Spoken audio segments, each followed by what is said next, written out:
How's it going, guys? So we have a pass level question for physiology for probably step one here, right? Wouldn't expect a question like this to show up on 2CK, but hey, you should know your physio, so it's good review. So you got a dude, he went from supine to standing, and what's going to happen? You're going to have decreased venous return. So standing from a supine position, Valsalva maneuver, those are the two high yield maneuvers for USMLE. They're going to result in less blood in the heart. So if you stand up, you're going to have more venous pooling, decreased return to the right heart. If you do Valsalva, you'll massively increase intrathoracic pressure, decreasing venous return to the right heart.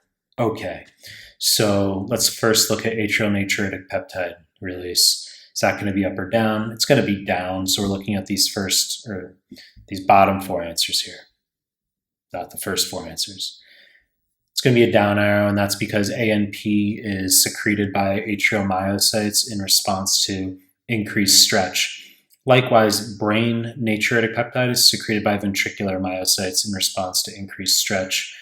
So both would be decreased here, because if you have decreased venous return going to the right heart, then you're going to have decreased chamber stretch. Okay, so natriuresis means micturition, urination of sodium. So ordinarily, if you have higher blood volume, increased stretch, and ANP, BNP go up, you get natriuresis as a natural diuretic. You're going to be flushing out your fluid status. So it's decreased ANP, that's the point. Now let's move on. Carotid sinus baroreceptor firing rate, it's going to be a down arrow, not an up arrow. You've been following my content, you've done high yield arrows PDF, you'll know that this is very easy. So the first point is that the baroreceptors do not, quote unquote, wake up in response to any change in pressure. So if you go from supine to standing, or you do Valsalva, and you're decreasing venous return to the right heart, you're going to decrease cardiac output. Well, the carotid sinus baroreceptors will have decreased stretch, and they're going to have decreased firing. They're stretch dependent.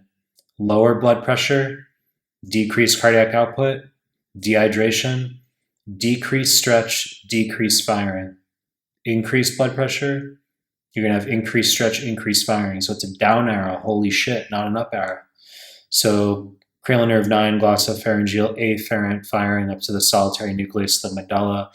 Cranial nerve 10, vagus nerve efferent firing goes same direction down to the nodal tissue. And heart rate is going to go up to compensate if you have decreased parasympathetic activity.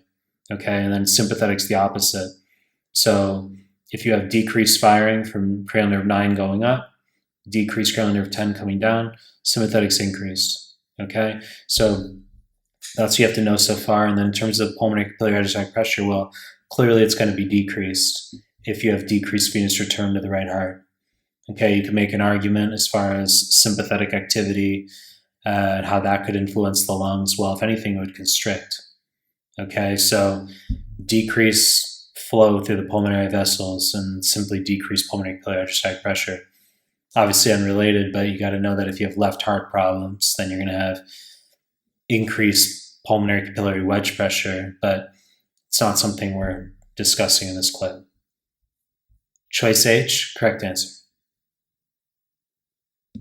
You know the deal. I'm to make more content with subscribe channel.